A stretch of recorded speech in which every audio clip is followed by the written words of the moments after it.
di semua tempat ya. Iya benar. Ngaku apa nggak aja Iya benar. sebenarnya gitu. Karena memang kalau kita bahas mental kan sesuatu yang tidak terlihat ya. Betul. Nah itulah mengapa kita memerlukan asesor. Deh gangguan Anxiety. anxiety gitu. Ini lagi in ya. Malu ya gitu kan. Jadi kayak orang sakit jiwa kayak kesannya gitu kan. Padahal emang enggak. Kerjaan malah nggak bisa kerja Betul. gitu ya. Pagi-pagi misalnya ibu-ibu nih repot kan mikirin anak segala macam gitu. Itu menimbulkan stresor sepanjang Iya. hari loh itu sebenarnya gitu.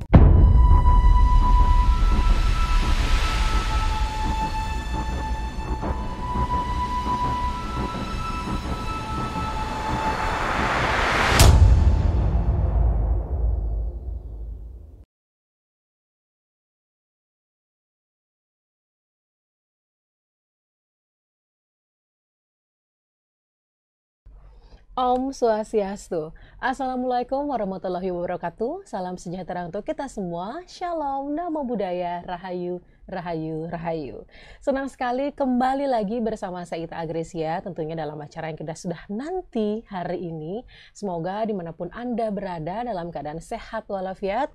Tentunya di hari ini, hari Rabu, Buddha Umanis Kulantir 5 Maret 2025. Dan seperti biasa, saya kembali menyapa semeton ASN dimanapun Anda berada, tentunya dari ruang podcast kantor BKPSDM Provinsi Bali. Nah, podcast kita hari ini pastinya seru, tidak kalah dengan episode 1 dan episode 2, karena hari ini adalah kita episode yang ketiga. Nah, tema kita hari ini adalah tentang menuju Indonesia emas. Wow, Indonesia emas atau cemas? Menarik ya, nanti kita akan kupas lebih dalam lagi tentunya tentang cita-cita harapan bangsa kita yang mulia ini. Dan seperti biasa, kita pasti menghadirkan narasumber ya. Saya tidak sendiri tentunya, hari ini kita hadirkan langsung, kita import ya. Tidak jauh-jauh tentunya pasti dari BKPSDM Provinsi Bali. Ini atas nama I Gusti Agung Yuni Safitri SPSI MPSI. Ini selaku asesor SDM aparatur ahli madya. Wow, panjang banget namanya untuk lulus ya. Nah, untuk kita mengawali hari ini, biar kita tambah semangat lagi. Biar tentunya semeton ASN dimanapun Anda berada yang baru saja bergabung, semoga semakin semangat lagi sampai di akhir acara. Kita akan kasih pantun untuk narasumber kita sebelum kita perlihatkan wajah cantiknya. Asik gitu kan. Dulu gelatik, sekarang cendrawasih. Asik, cakep. Ya nggak apa-apa lah, ngomong sendiri jawab sendiri ya. Dulu cantik, sekarang pun masih. Nah, siapakah yang dari dulu cantik dan sekarang tuh masih? Tentunya ya burung gelatik, sekarang cendrawasih. Nah, langsung aja kita sapa di sebelah kita. Om Swastiastu. Swastiastu. Apa kabar bundaku cintaku sayang? Sehat ya? Gimana? Iya, astagfirullah, sehat juga ya. Dulu gelatik, sekarang cendrawasih. Dulu cantik, sekarang masih. Asik, cakep gitu dong. Cakep. Iya, cakep. Nah, hari ini tentunya hari yang sudah ditunggu-tunggu begitu ya. Karena kita akan membahas tentang menuju Indonesia emas. Tapi sebelum kita menuju ke topik, ada baiknya kita mau membahas dulu tentang keseharian dari Yuni. Tentunya boleh dijelaskan dulu, asesor sudah berapa lama begitu berkecimpung di dalam dunia ini begitu, silakan. Selamat pagi, nama saya Yuni Safitri. Saya berkecimpung di dunia asesor di luar Pemprov itu udah dari 2008 ya. Wow. Luar Pemprov. Tapi kalau di Pemprovnya sendiri sejak UPT penilaian kompetensi pegawai terbentuk itu kalau nggak salah tahun 2000, awal 2020. Oke. Januari 2020 sampai sekarang. Oke, mantap Jadi banget kurang ya. lebih 5 tahun ya kita berdiri udah. Oke, dari 2008 tuh saya masih SMA bahkan. Masih SMA ya? Wow. Saya udah lulus S1 pas itu. Wow, mantap ya. Kok saya seumuran sekarang rasanya, saya yang tua apa? Mbak Yuni tetap cantik begitu ya. Nah, ternyata setelah mengalami proses asesor di luar dan di dalam, di luar maksudnya di luar pemerintahan dan di dalam pemerintahan, apa sebenarnya yang sudah dialami begitu? Kisah kasihnya menjadi asesor. Oke, kisah kasih jadi asesor kalau di dunia pemerintahan agak sedikit berbeda dibandingkan di luar gitu. Kalau kita membandingkan, kalau di luar itu udah lari kali ya, udah lari, udah maraton, kita baru start sih. Kita hitungannya baru start. Tapi dalam 5 tahun ini semoga sudah mulai bisa lumayan berlari sedikit, mengejar ketertinggalan ya dibandingkan kecepatan dunia manajemen SDM ya di luar. Kita sudah lumayan bisa mengejar lah.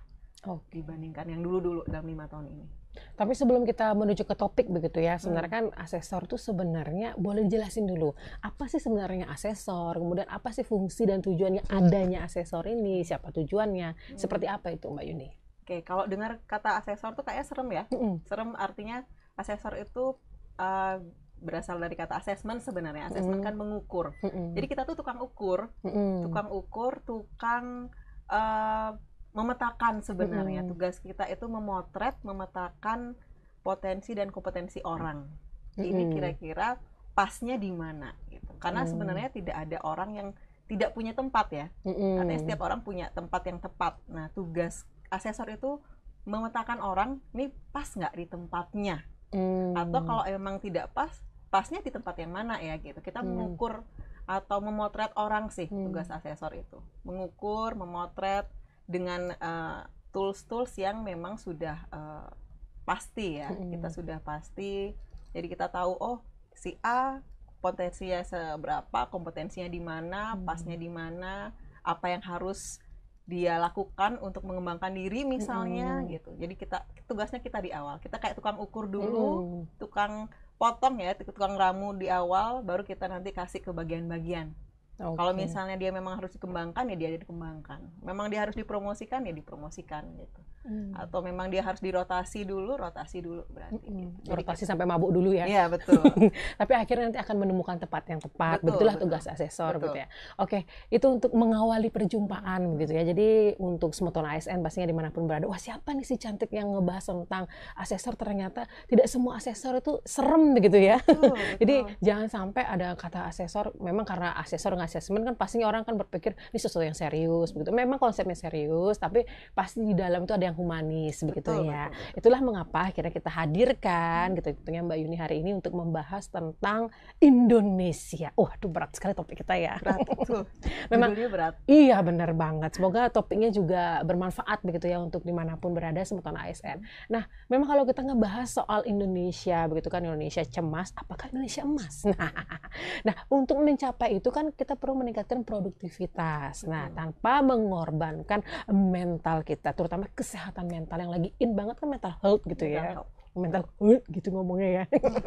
Nah, sebelum itu, apa sebenarnya yang akan sebenarnya mau dibagi nih ya oleh Mbak Safitri ini tentang Indonesia emas atau cemas? Nah, silakan.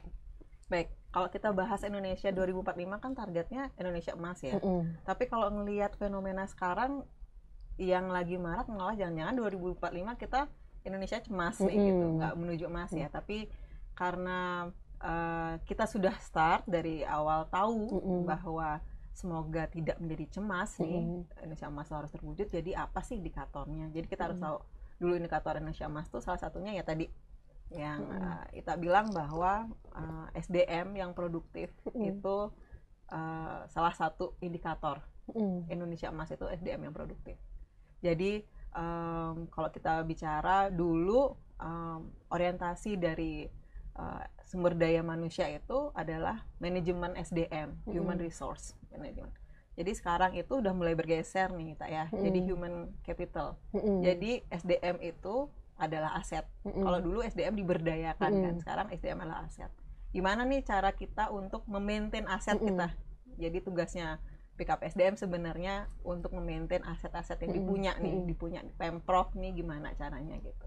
Jadi salah satu untuk memaintain aset itu ya menghindarkan mereka dari isu mental health, isu-isu kesehatan mental, tetap produktif tapi isu kesehatan mental itu jauh-jauh lah, amit-amit gitu. Ya, semoga tidak ya. Semoga tidak gitu. Tapi tidak dipungkiri bahwa ternyata di Bali sendiri mental health itu atau isu gangguan mental itu paling tinggi loh dibandingkan provinsi lain.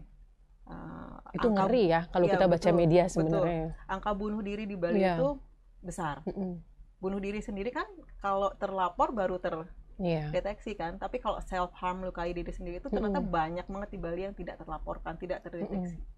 Nah, gimana nih jangan-jangan sebenarnya isu mental health ini sudah ada di kalangan pegawai Pemprov sendiri gitu kan.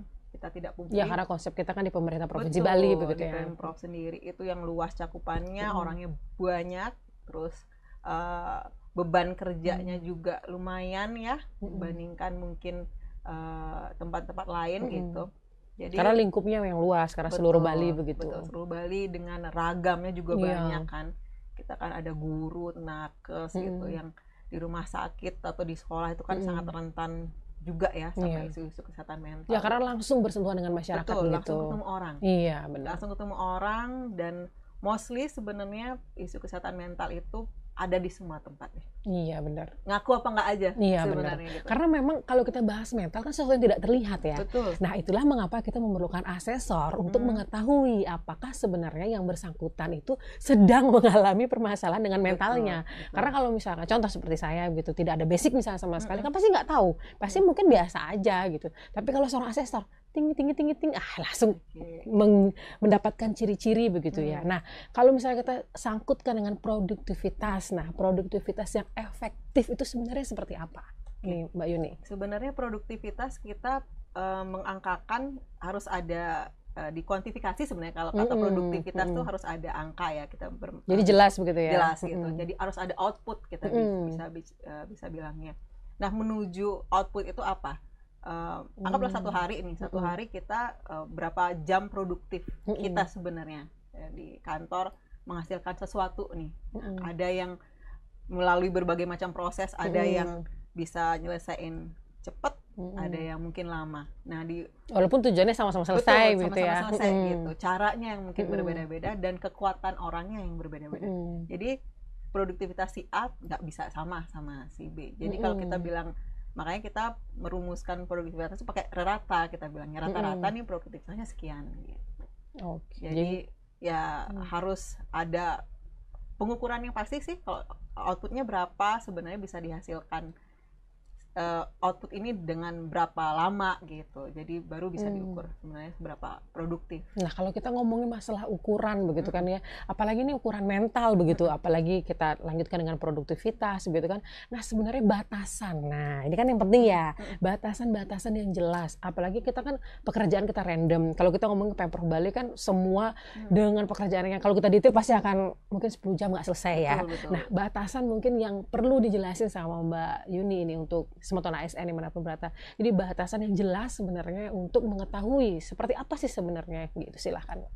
Oke, kalau kita bilang sebenarnya kalau kita ukur nih ya, dalam 8 jam kita bekerja nih setiap hari itu kan sudah plus istirahat ya. Plus istirahat, plus benar-benar bekerja sungguh-sungguh. Sebenarnya produktif kita tuh sekitar 4-5 jam tuh udah maksimum. Maksimum banget tuh.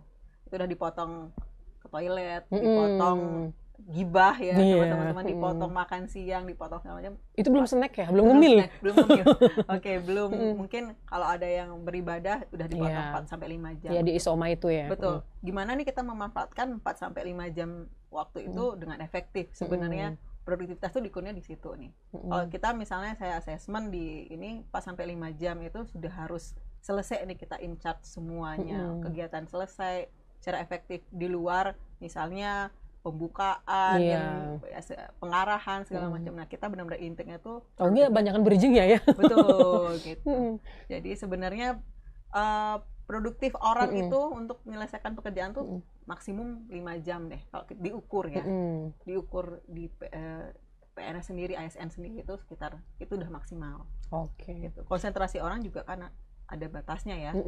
Karena perlunya pastinya Sematona ASN dimanapun berada begitu kan, mengetahui kita sama-sama mengevaluasi diri gitu ya, dengan adanya podcast ini pastinya kita sama-sama bisa tahu sebenarnya seperti apa sih sebenarnya produktivitas. Nah apakah saya ini ternyata bekerjanya udah sesuai apa belum begitu ya, untuk mengevaluasi diri juga. Jadi ada manfaat memang yang langsung dirasakan oleh Sematona ASN gitu. Nah produktivitas kalau kita ngomong sekarang, contohnya seperti kita sekarang nih kan namanya teknologi begitu. Nah kalau dulu kita buat acara harus meet up, harus in touch langsung begitu kan. Kalau sekarang dengan adanya podcast kita sudah bisa, bahkan nggak cuma di Bali nih ya, kita ngomongnya bisa dimanapun berada bisa. Nah, produktivitas dengan adanya teknologi, apa sebenarnya nih Bu Yuni yang terjadi gitu, perkembangannya seperti apa? Oke, kalau kita bilang teknologi, yang paling terasa sih ya dengan adanya teknologi itu, kalau saya rasa dari sisi kecepatan ya. Kecepatan, kalau mutu itu kan kembali lagi ke person ya. Nah, kalau tapi dari teknologi itu kemudahan dari sisi aksesibilitas. Jadi kecepatan itu yang mungkin kita bisa cut.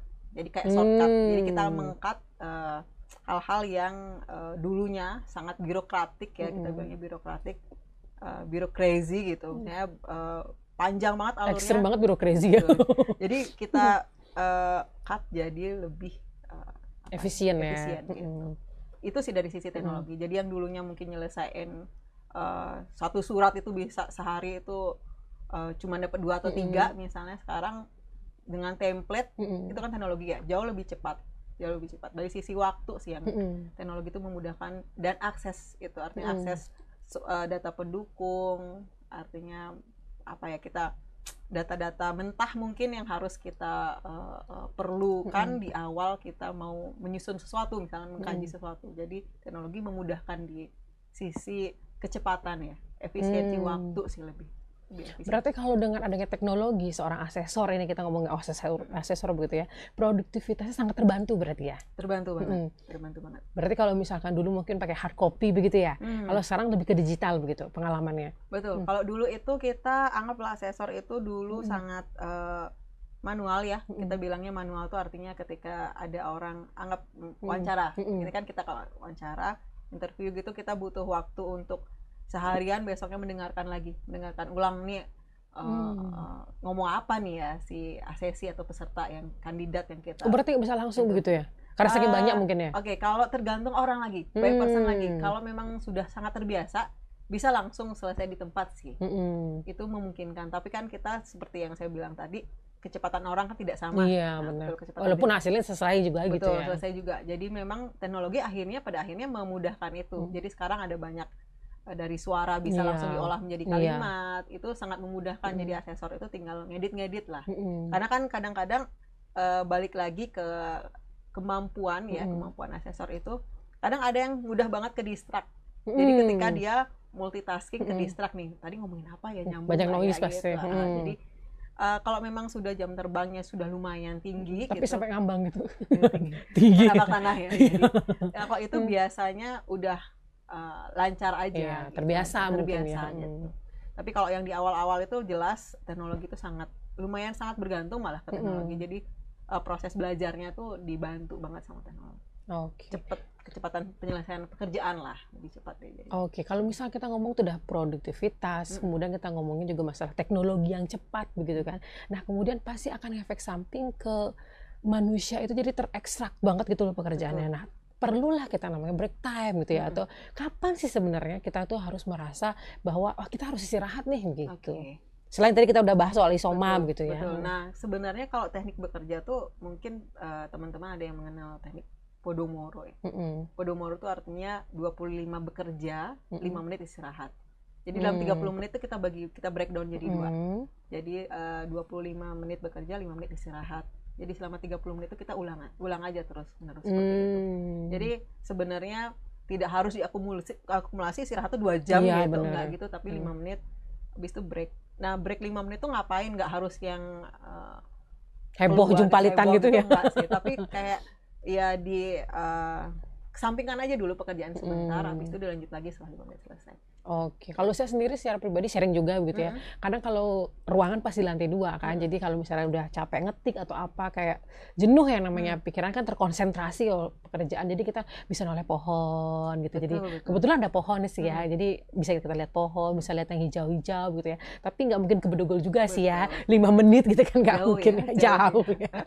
Nah seperti itulah maksudnya konsep yang bisa kita lihat. Jadi kalau kebetulan lantai 2. Jadi kalau misalkan yang lantai 1 atau misalkan yang lainnya gedung atau tembok, boleh tarik nafas, mungkin ya peregangan gitu ya. Apalagi kalau yang suka-suka ngemil mungkin 5 menit diisi ngemil sampai 8 jam kerja. enggak, itu hanya just joke ya, biar seru aja gitu. Nah sebenarnya yang paling penting adalah mengelola stres. Nah, setuju kan ya? Nah, itu yang paling penting sebenarnya. Seorang asesor pasti stres nih.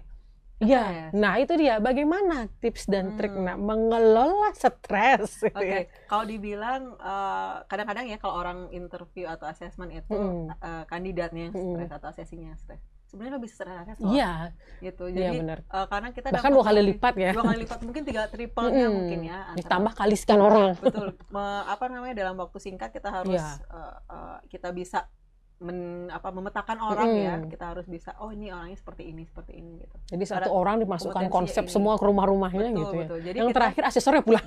Asesornya yang ke rumah masing-masing. Oke. Jadi lanjut. Seperti itu kita akhirnya karena mungkin awal-awal mungkin jelas yang mungkin tidak terbiasa ya, apalagi dengan mungkin backgroundnya bukan orang psikologi gitu kan. Itu paling penting ya. Kerasa banget artinya kesulitannya di situ. Tapi mungkin seiring jalan bisa mulai mengatur ritme ya. Satu sih mengatur ritme, kemudian kita usahakan banget untuk tidak yang satu hari itu numpuk banget orang yang di interview, kita atur lah satu hari maksimal. Untuk yang level-level agak bisa santai sedikit itu 5 orang maksimum. Tapi kalau udah mulai level yang tinggi, kandidat yang lumayan tinggi levelnya, itu sehari mungkin 3 sampai 4 lah gitu.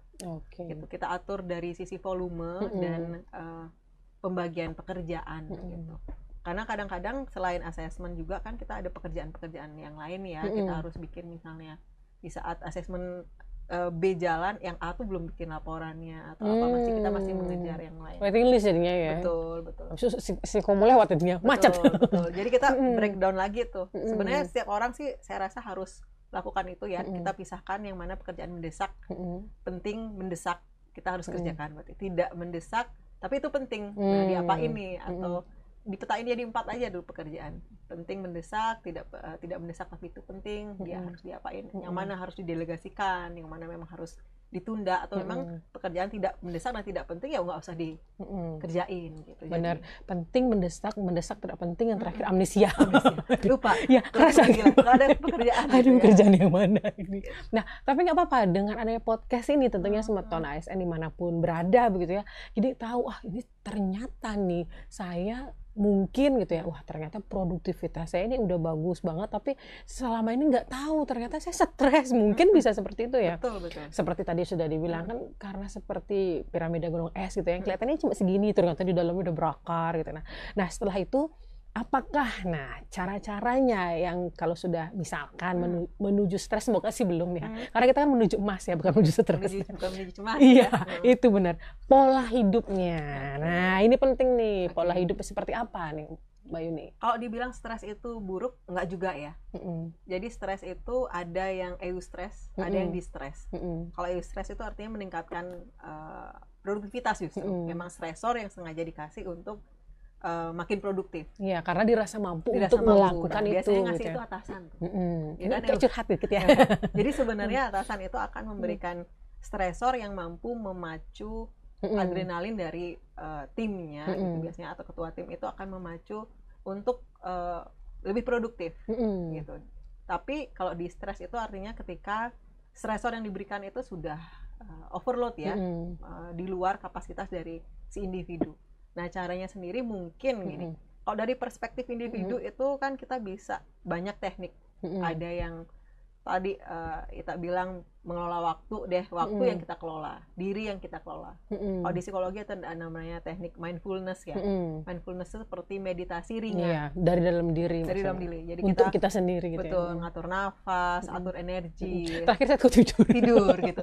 Tapi kalau memang itu malah bagus sebenarnya ya. Betul, kalau di lelah Cina, jadinya badannya. Kalau di Cina memang ada time untuk iya, tidur siang ya, memang ada. Makanya mejanya emang dibuat seperti itu untuk istirahat. Untuk istirahat ini nggak apa-apa, selama memang itu bisa membantu lebih produktif. Tapi nggak sampai besok juga tidurnya. Ya, ada jamnya. Ada jamnya. Dan kalau dibilang memang 15 menit, 20 menit ketika tidur bagus itu kan bangunnya fresh ya. Iya. Orang bilang seperti itu kan ya. Gitu. Jadi memang ada mengatur diri, ada teknik mindfulness, ngatur waktu.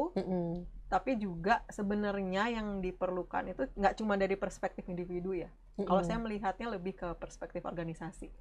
Jadi si organisasi ini harus menyiapkan kita bilangnya gelas-gelas kaca. Oh jangan, ini bahaya satu lagu nanti. Saluran yang bisa membantu si pegawainya itu untuk rilis stresnya. Jadi memang kalau di psikologi sendiri ada namanya peer terapi. Jadi terapi yang memberikan seperti terapi. Peer itu ya. peer group, peer sebaya, teman sebaya. Oh, teman sebaya, teknik saya buah. Makanan aja ini. Makanan aja kan, peer. Jadi sebenarnya curhat sama temen tentang pekerjaan itu bisa ya, terapi, merelaksasi diri gitu ya. Tapi jangan bablas ya. Iya. Gibah dari pagi sampai sore. Gibah sampai sore kan. Itu produktivitasnya gitu. Meningkat, tapi gibah isinya. Gitu. Jadi ada yang memang seperti itu. Dan kalau dari sisi organisasi mungkin ya, mungkin jadi pembisik juga bagi BKPSDM selaku yang menaungi kepegawaian, memang harus menyiapkan kayak ada konseling kerja. Memang ada konseling kerja. Kayak di sekolah gitu ya? Kayak di sekolah. Ada bimbingan konseling pendamping kerja. Begitu ya? Betul. Karena memang sebenarnya yang bisa memberikan konseling yang paling menyenangkan itu sebenarnya kan atasan. Atasan langsung si pegawai bersama. Karena in touch langsung begitu. Tapi kan sering segan sekali, bukan segan, stresornya justru atasan. Oke. Nggak mungkin dicurhat sama atasan. Itu nama masalah kayaknya. Kan nyari masalah. Karena itulah kita pentingnya memang ada saluran konseling kerja. Nah, entah bagaimana mungkin nanti akan semoga bisa disusun sebuah pola yang baik. Jadi ketika si orang itu misalnya nih selesai assessment gitu, kita tahu ininya dan mereka memang butuh pertolongan gitu ya, butuh help gitu, tanpa harus kadang-kadang kan mereka ketika mengeluhkan saya kayaknya menderita ini deh gangguan anxiety gitu, malu ya gitu kan. Jadi kayak orang sakit jiwa kayak kesannya gitu kan, padahal emang enggak gitu. Sebenarnya kalau orang datang ke konselor dengan sadar itu, berarti mereka masih fine-fine aja, masih sehat. Gitu. Karena kan memang gangguan jiwa itu ada beberapa kali klasifikasi ya. Jadi bukan dalam artian baru kita masuk, ke rumah sakit jiwa itu kita sudah gangguan jiwa berat. Jadi memang ada beberapa klasifikasi bahwa ada sedikit mungkin gangguan yang memicu gitu ya. Nah, sebelum terpicu dan akhirnya jadi cemas gitu kan. Nah, ini sebenarnya gangguan-gangguan mental kalau misalkan yang udah terjadi nih. Nah, apakah asesor pernah mengalami dan bagaimana itu kira-kira? Kalau kebetulan kalau di dunia ASN, di PNS Pemprov sih belum ya, karena salurannya kita belum ada. Saluran untuk konseling kerja. Takutnya dibuka nanti jadi rame. Tapi alangkah baiknya kalau di tempat lain, kita bicaranya di tempat lain di swasta atau di Pemda lain, ini sedang menggalakkan kita konseling massal. Jadi kayak memang ada satu waktu atau satu momen, hari apa boleh, Jumat misalnya, ini kan agak lebih santai ya. Jumat misalnya di lapangan mana yang BKPSDM punya nih, libatkan memang psikolog-psikolog eksternal. Jadi kadang-kadang kan orang lebih enak cerita sama orang baru ya dibandingkan orang yang dikenal. Ya kan kalau dikenal kan padahal itu sebenarnya hanya perspektif pikiran loh sebenarnya. Padahal konsepnya sebenarnya sama karena psikolog juga kan gitu. Jadi ketika mereka cerita sama orang baru kan lebih nyaman ya, lebih terbuka, keluar, lebih terbuka, betul. Jadi itu misalnya masal aja secara rutin adakan, misalnya sebulan sekali, selama sehari gitu, misalnya melibatkan, kalau kami kan ada himpunan ya, bisa banget tuh, kita memang ada satu apa kita bilangnya, seksi atau satu tugas pengabdian masyarakat. Kayak mahasiswa ya? Betul, ada memang untuk salah satu komponen ya, komponen praktek psikologi itu pengabdian masyarakat. Jadi Kota Denpasar udah sering banget mengadakan itu konseling, misalnya ada berapa 10 psikolog gitu, dibikinkan meja aja kayak begini, seharian dapat kok ini, kita bilangnya banyak gangguan pasien ya, kita bilangnya klien. Nah terus kita bilangnya Oke, karena memang kalau namanya mental ya balik lagi karena tidak terlihat betul. Jadi yang mananya sakit gitu, kalau di luar dia mungkin pelangak belum tentu juga dia gangguan kan. Tapi kalau misalnya dia happy juga belum tentu juga tidak gangguan kan begitu. Nah, yang menariknya sekarang sebenarnya ciri-ciri. Nah, ini lebih spesifik ya. Tadi kan secara global. Sekarang kalau kita untuk menuju Indonesia emas yang diutamakan pasti kan SDM begitu. Nah, SDM-nya kalau misalnya mentalnya yang something wrong pasti akan susah begitu. Nah, sekarang untuk secara sederhana aja mengenali dulu ciri-ciri sebenarnya dari orang-orang yang begitu seperti apa? Sebenarnya mungkin secara individu orang tersebut menyadari ya ada yang salah, menyadari. Misalnya gini. Berarti dia sadar diri dalam keadaan sadar begitu. Dalam keadaan sadar. Gitu. Kenapa kita kategorikan bahwa pegawai ini masih bisa berkinerja karena dia sadar sebenarnya. Setiap orang tuh punya stresor, ambang stres masing-masing ya. Nah, ketika sudah mulai terganggu itu, orang itu akan sadar sebenarnya. Cuman kadang dia merepress kesadaran itu, jadi kayak diabaikan gitu. Enggak kok, ada faktor lain yang untuk dia mengecualikan itu begitu ya. Jadi misalnya dia udah biasa tidur 8 jam, tapi tidur 8 jamnya terganggu. Itu sebenarnya dia ada yang salah nih, something. Sudah tahu padahal sudah tahu padahal gitu. Tapi kadang-kadang enggak gitu. Enggak mikirin apa-apa. Suka denial. Nah, kalau orang bilang denial gitu. Jadi dia jadi psikolog sendiri ya untuk dirinya. Kita pun menyadari kok kita tidur terganggu, kondisi badan juga terganggu. Kalau orang lagi stres tuh yang paling kelihatan tuh apa? Leher dan pundak. Kenapa leher dan pundaknya? Sakit. Kerasa kayak sakit ya. Lelah mungkin gitu ya. Betul. Sebenarnya itu kayak sinyal pertama ya. Sinyal pertama dari badan itu. Susah tidur, kemudian kalau yang doyan makan jadi nggak enak makan, atau yang makannya biasa aja tiba-tiba jadi doyan banget makan, metabolisme sebenarnya sudah berubah. Jadi ketika itu kita harus sadar ya, kita dulu yang sadar sama diri kita. Ada sesuatu yang nggak beres nih. Ada yang beres minimal nih, gitu ya. Betul. Kenali diri dulu sebelum orang lain yang mengenali kita. Jadi kita kenalin dulu, baru kok kayaknya ada yang nggak beres nih. Gue ngerasanya ada yang nggak beres nih. Gitu. Apa ya gitu. Nah, untuk tahu apa ya itu, ya memang harus dia kalau tidak bisa mengungkapkan sendiri, mencari sendiri, ya minta tolong orang lain. Kalau merasa bersama peer atau yang rekan sebaya itu, teman sebaya itu tidak bisa menemukan, ya ke psikolog memang. Nah, kalau kita ngomongin ke arah sana, adanya dukungan pasti. Nah, dukungan seperti apa? Mungkin ada klasifikasi nggak orang-orang yang lebih memicu dia untuk mau berbicara seperti itu, Mbak Yuni? Biasanya kalau kita melihat supporting systemnya dia dulu. Iya, itu dia. Gitu. Sebenarnya kalau kita cuek atau enggak gitu ya. Pertanyaan kita pertama ketika misalnya ada klien ya datang itu, kamu ngerasa itu di mana? Di pekerjaan kah? Ngerasa yang nggak beres itu ya? Rasa beres di pekerjaan kah? Atau di keluarga kah? Di rumah kah? Atau di mana gitu? Kalau memang dia misalnya sambil kuliah, jangan itu di kampus saat dia sambil kuliah. Kita tahu selalu stresornya di mana dulu. Terus ketika kita tahu, kita tanya lagi. Lingkungan kamu, di mana kamu paling ngerasa nyaman tuh di mana? Jadi kita tahu bahwa supporting system dia terbaik tuh ada di mana. Kita tahu dia ngerasa dicari sumbernya dulu, begitu ya. Sumbernya dan supporting system. Punya nggak dia supporting system? Kalau ternyata sumbernya ada, supporting systemnya juga nggak bagus, nah itu yang kita tarik lagi. Baru kita bilangnya kita breakdown lagi ya. Apa yang harus dilakukan, langkah-langkah. Jadi memang ada, kalau kita di psikologi itu ada namanya situasional brief ya, kita bilangnya brief, kayak counseling itu. Jadi yang bersangkutan tuh kita ajak nih, kalau kamu dari sini rencana kamu nih 2 minggu ke depan nih ngapain gitu. Jadi kita ajak dia. Kalau dia udah punya planning, biasanya orang yang tahu dia ada gangguan dan bisa mengungkapkan langkah-langkah yang udah dia lakukan, yang mau dia lakukan, biasanya lebih cepat untuk pulih. 4 sampai 5 minggu itu udah paling maksimal lah, udah balik lagi dia. Ternyata nggak semudah itu ya ternyata ya, perlu proses 4 sampai 5 minggu tuh menurut saya panjang loh termasuk ya. Tapi itu lumayan singkat. Iya, untuk memulihkan kembali begitu ya. Karena memang ya balik lagi, mental kan sesuatu yang tidak terlihat, sesuatu yang kita nggak tahu bagaimana bentuknya, bagaimana keadaannya, tapi nyata efek sampingnya begitu ya. Nah, kalau dengan adanya dukungan, kemudian ada dengan sistemnya, kita anggap sumber tadi kita udah cari semua ya.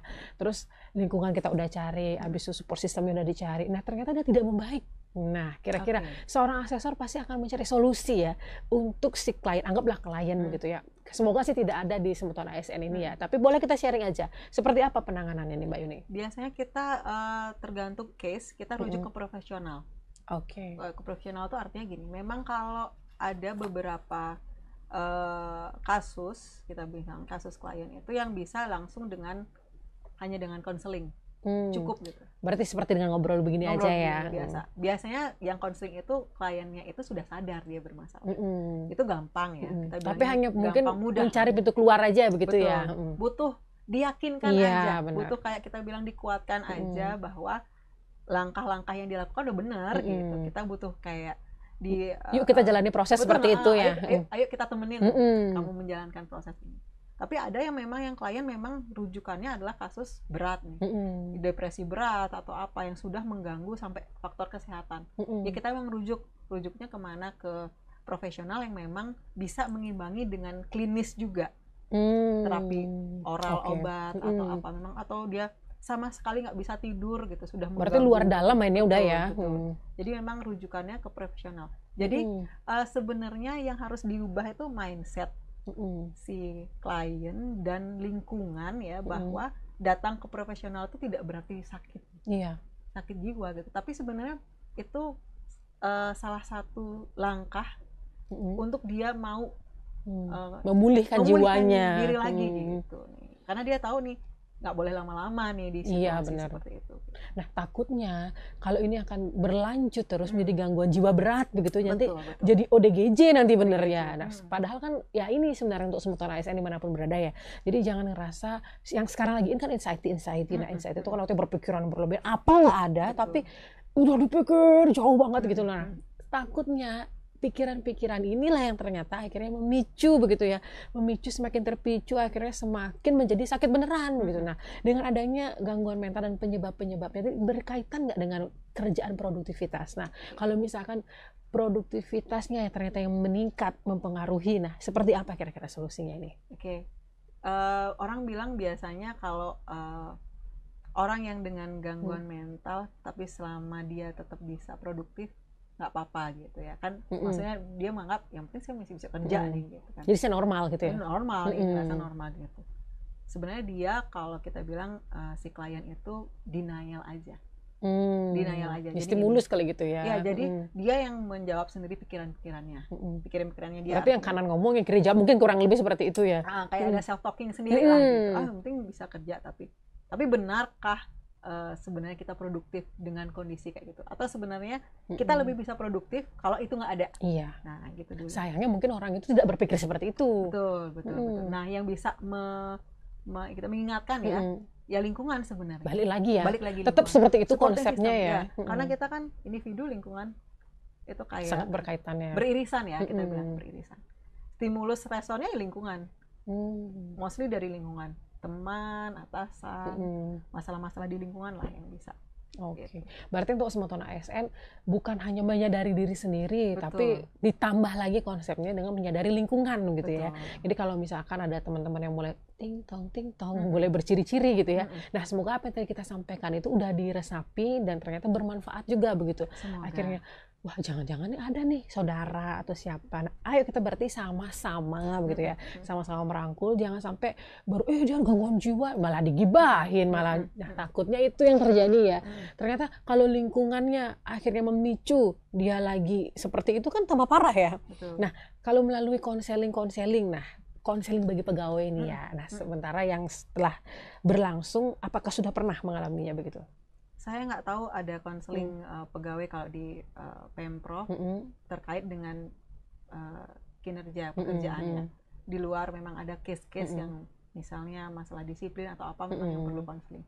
Tapi kalau di asesor di luar, ketika misalnya kita tahu bahwa sebenarnya dari hasil asesmen itu kan kelihatan ya potensi dan kompetensinya. Biasanya itu ada konseling nggak? Kalau memang tindak lanjutnya adalah konseling kerja, tetap ada solusi ya. Betul, tergantung tindak lanjut. Kita kalau di asesor atau di UPT assessment itu merekomendasi sifatnya. Sifatnya kita merekomendasi, kita sifatnya menyarankan ya. Jadi tidak memutuskan begitu ya. Karena ketika kita menyarankan itu, yang mana yang mau diprioritaskan dilakukan dulu.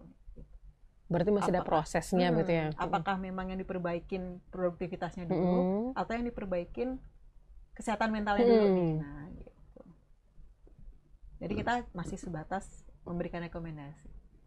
Tapi tindak lanjut itu kalau di tempat lain itu biasanya memang ada namanya employee assistance program, EAP ya kita bilangnya, untuk memfasilitasi itu secara rutin. Jadi kesehatan mental pegawainya itu dijaga, termasuk nih urusan anak nih difasilitasi. Artinya memang karena memang sangat beririsan sih. Kalau di rumah kita mumet, nanti dibawa ke kerjaan malah nggak bisa kerja gitu ya. Pagi-pagi misalnya ibu-ibu nih repot kan mikirin anak segala macam gitu. Itu menimbulkan stresor sepanjang hari loh itu sebenarnya gitu. Apalagi kalau cewek ya moody gitu ya, moody jadi, swing. Jadi udah bad mood kan. Iya benar. Mengerjakan apa-apa tuh jadi lebih mudah terdistraksi.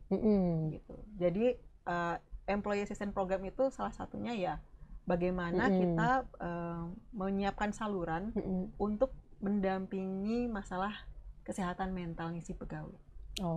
Konseling di dalamnya ada. Kemudian terapi yang mudah dilakukan ada. Mulai dari terapi berbicara seperti itu ya. Gitu. Terus ada misalnya memang yang coaching mentoring di dalamnya juga ada. Jadi kalau ada atasan yang sulit memberikan feedback kepada bawahannya, emang dilatih dulu.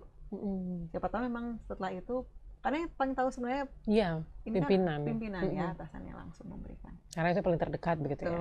Terus ada juga untuk kenyamanannya pegawai, ketenangannya ada daycare-nya kalau memang memungkinkan disiapkan gitu. Sampai sejauh itu sih sebenarnya kesehatan mental itu di BUMN ya, kita bilang Kementerian BUMN sudah aware banget. Semoga selanjutnya semua tentunya ya. Kalau bisa sih sehat ya, lebih baik begitu ya. Lebih baik dijauhkan dari penyakit mental begitu tujuannya. Ternyata pembahasannya panjang sekali ya, sepanjang jalan kenangan. Karena waktu juga gitu ya. Jadi kita mau ke akhir nih ya. Kita sekarang mau bahas hambatan. Nah, menjadi seorang asesor kan terlihatnya ya sekarang pasti mengalami proses yang panjang. Nah, hambatan sekaligus kita akan sambungkan dengan pesan dan saran gitu ya untuk teman-teman ASN terkait dengan produktivitas mencapai Indonesia Emas. Silahkan Mbak Yuni. Hambatan sebagai asesor nih ya, berarti hambatan itu karena kami pegawai Pemprov banyak yang harus difasilitasi banyak banget. Jadi memang harus armadanya yang masih harus banyak disiapkan. Armada dalam artian jumlah perbandingan jumlah asesor dengan jumlah pegawai yang ditangani. Terus menyiapkan sistem yang bisa kayak naik mobil tuh bisa banyak gitu. Sistem apa atau tools apa yang berarti rasio dan digitalisasi begitu ya, bisa langsung ngangkut orang tuh banyak gitu, memetakan orang tuh banyak. Karena jumlah pegawai Pemprov belasan ribu ya gitu. Kalau ASN sekarang lagi lebih wow lagi, dan semua tuh harus dipetakan, harus dapat tuh si A tuh propernya di mana gitu. Jadi mungkin dari sisi kita nggak muluk-muluk ya, mungkin kedengaran klise, tapi kita berusaha untuk melihat gimana cara biar armada dengan beban kerja itu juga balance gitu. Apa yang harus kita lakukan? Mungkin sistemnya yang kita atur jadi bisa lebih banyak. Mungkin kita masih kendalanya di situ aja sih. Kalau saya yang menjalankan ya, kita ngeliatnya di situ. Kemudian yang terakhir nih ya, sebelum kita mau di penghujung jalan begitu. Nah, pesan dan kesan ya untuk semua ASN dimanapun berada, kita flashback sedikit lah 1 menit terakhir untuk membahas tentang produktivitas di dunia kerja kita dan nanti untuk menjadi Indonesia emas, jangan sampai jadi Indonesia cemas. Seperti apa ini? Untuk semua teman-teman ASN, kenali dulu deh diri sendiri. Jadi jangan sampai orang lain yang lebih mengenali kita.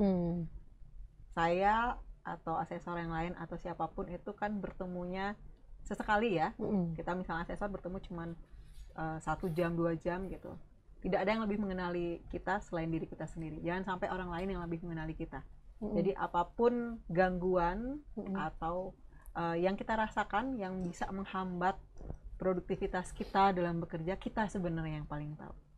Jadi ketika kita rasa bahwa kita butuh pertolongan, need help, just ask gitu. Ya, jadi kalau lo memang butuh pertolongan, ya minta aja pertolongan gitu. Cari pertolongan itu di mana? Di lingkungan. Kalau nggak ada, memang cari ke profesional. Jadi jangan merasa bahwa datang ke profesional sesuatu yang memalukan ya. Betul, momok gitu. Enggak aib atau apa, enggak kok gitu. Itu artinya kita yang aware. Orang yang produktif adalah orang yang aware sama dirinya. Jadi kayak lebih ke self love, dia yang tahu dirinya, dia yang kenal, dia yang tahu batasan, dia yang tahu seberapa besar dia bisa melompat dari batasan itu, dia yang tahu. Karena memang yang paling tahu diri sendiri hanya diri sendiri. Jadi kenali diri sebelum orang lain yang kenal sama. Iya benar. Karena sekarang banyak deh orang lain yang lebih detail malah ya. Karena kita udah mulai terlena. Nah seperti tadi ada yang jawab, ada yang ngomong, sibuk dengan diri sendiri begitu ya. Oke, pesannya sudah sampai di sana? Sudah. Oke, sudah tuntas? Sudah. Oke, karena nggak terasa kita sudah 10 jam ya. 10 hari ya. Wow, ternyata 10 hari 10 jam ya. Wah, udah nggak terasa banget kita di ujung acara nih ya untuk semua teman ASN. Tentunya podcast kita ini yang ketiga dengan topiknya adalah menuju Indonesia emas gitu ya. Jadi semoga Indonesia cemas jauh-jauh kita menjadi Indonesia emas. Tentunya kita semua teman ASN dimanapun berada, semoga kesehatan mental yang paling utama itu bisa membawa kita pada Indonesia emas. Dan gak terasa tentunya saya Ita Agresia dari Dinas Komunikasi Informatika dan Statistik Provinsi Bali mengakhiri acara kita bersama narasumber kita yang namanya panjang banget ternyata ya. Tarik nafas dulu ya. Dengan narasumber kita adalah Ibu I Gusti Agung Yuni Safitri SPSI MPSI, ini selaku asesor SDM aparatur ahli media. Wow, hampir finish juga ya. Panggilannya Mbak Yuni gitu ya. Dan kita ucapkan terima kasih atas kehadirannya. Sama-sama. Dan kita juga ucapkan terima kasih atas semua teman ASN dimanapun Anda berada. Semoga menyaksikan dari awal sampai dengan terakhir podcast ini. Dan yang paling penting, nah ini kita kasih pantun penutup ya. Nah, Ibu Dewi pergi ke luar negeri. Oke. Cakep. Terlena kayaknya ya sama Ibu Ita ya. Nah, pulang-pulang bawa bingkisan. Cakep. Nah, saya akhiri acara hari ini. Cakep. Terima kasih dan semoga berkesan. Oke, kita tutup sama-sama dengan salam ya. Oke. Om Santi Santi Santi Om. Wassalamualaikum warahmatullahi wabarakatuh. Salam sejahtera untuk kita semua dan tentunya kerabat kerja yang bertugas mengucapkan terima kasih. Mohon maaf apabila ada kesalahan selama acara berlangsung. Sampai jumpa episode selanjutnya. Bye-bye.